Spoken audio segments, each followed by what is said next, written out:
You've probably scrolled past those viral AI clips where people seem to pop right out of paintings, or fake interviews feel so real you do a double take.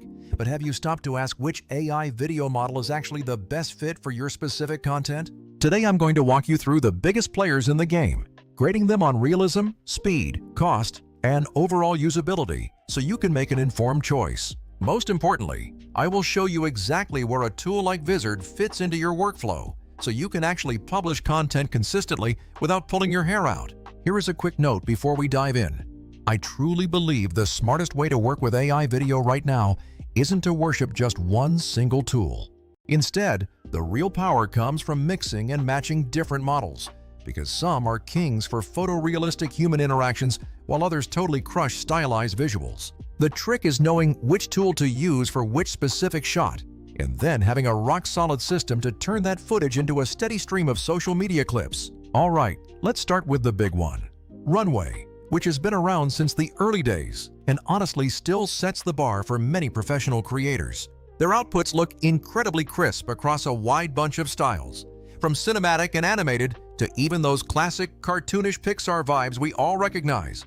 And their new natural language editing features are honestly wild, as you can literally tell your editor to make a shot wider or add a slow dolly zoom.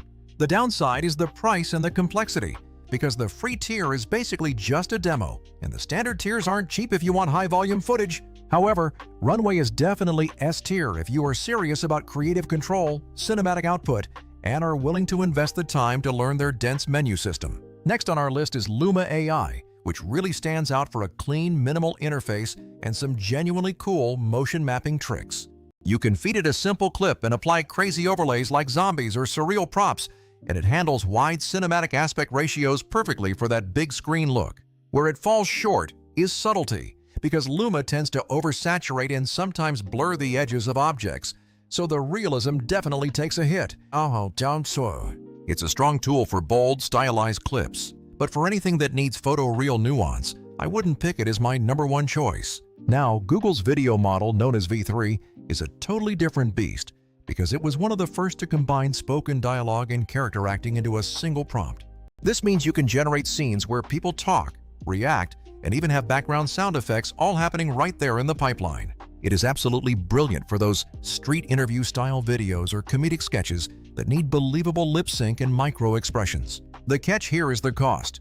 Google's output is top tier, but the bill can balloon fast if you are producing a lot of content. Still, for pure realism and emotional nuance, V3 sits firmly in S tier, so just make sure to plan your budget accordingly. Let's shift to the open source world, specifically models like WankX, which have been getting a massive amount of attention lately.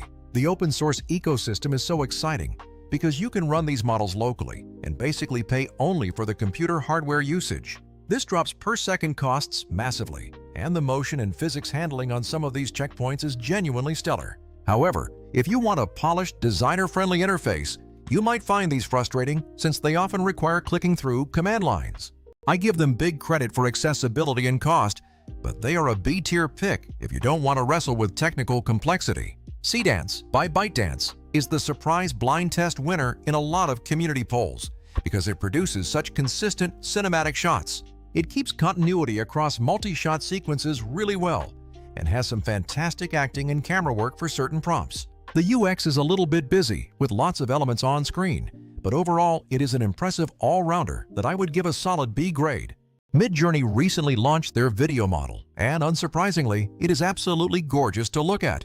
Their aesthetic sense is clearly baked into the outputs. They are dreamy, stylized, and extremely polished. The way they handle transitions from a single image to motion is clever. Define a powerful first frame, then let it animate. If beauty and a delightful user interface matter most to you, MidJourney belongs in the S tier.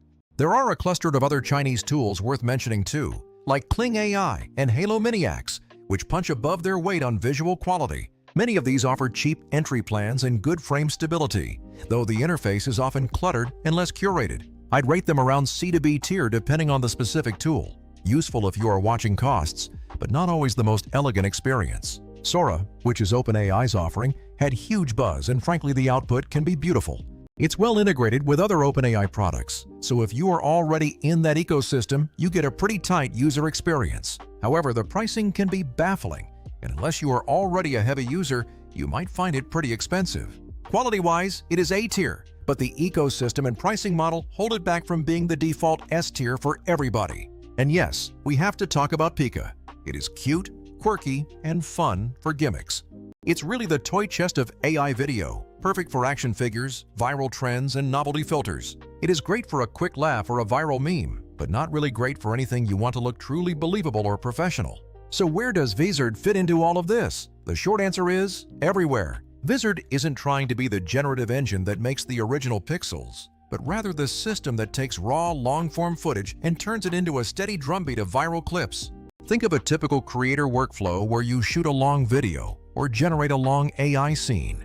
Now you have moments that could each become a short, reel, or TikTok. Manually scrubbing and clipping those takes forever, but Vizard automates that entire process. It finds the high engagement moments, crops them into platform-friendly aspect ratios, and exports them so they are ready to post. It even auto-schedules them to your socials, so you don't have to babysit your posting times throughout the day.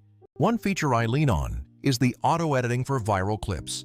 Vizard's AI scans long footage, detects peaks in energy, dialogue hooks and laughs, then creates multiple variations. I also love the auto-schedule feature, where you can literally batch content. Tell Vizard you want 3 posts a week, and it manages the entire queue for you.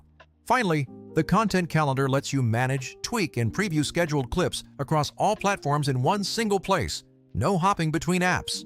Why does that matter? Well, even if Runway or Google V3 can produce the most stunning raw footage, they don't solve the distribution problem. If you generate an amazing 3-minute AI short, you still need 20 snackable clips to saturate your channels, and spending hours chopping is where creators lose momentum. Vizard closes that gap, and it is a budget-savvy hack because you can use the expensive models for the hero moments. Then run everything through Vizard to produce a steady pipeline. Your per-post cost goes down significantly because you are maximizing the creative value of each expensive minute you generated. In a recent project, I used Runway for an intro and Google V3 for a talking segment, and Vizard auto-split the combined video into 18 shorts, added captions, and scheduled them. The time and sanity saved compared to manually cutting and posting is honestly unreal. So how do I rank everything? Very simply. Runway is S tier if you can pay and want total control. Google V3 is S tier for dialogue and emotion, but pricey. MidJourney is S tier for pure aesthetic beauty. Open source models are B tier for cost efficiency. Seedance is B tier for stable cinematic outputs, and Sora is A tier for quality. Pika is E tier for serious work, though fun for gimmicks. But the final thought is, pick the right model for the job. Then pick Vizard to make those hero takes work for you. The future of AI video isn't a single winner. It is a stacked tool chain where you make the visuals where they matter. Then let automation handle the rest. If you're trying to scale, stop thinking about which single model is the best and start thinking about which bundle of tools lets you create the most consistent output. Want more practical tutorials on mixing and matching these tools with Vizard? Let me know which combo you're most curious about in the comments. I'll make a video showing exactly how to go from a long raw file to a month's worth of viral clips, so stay tuned for that.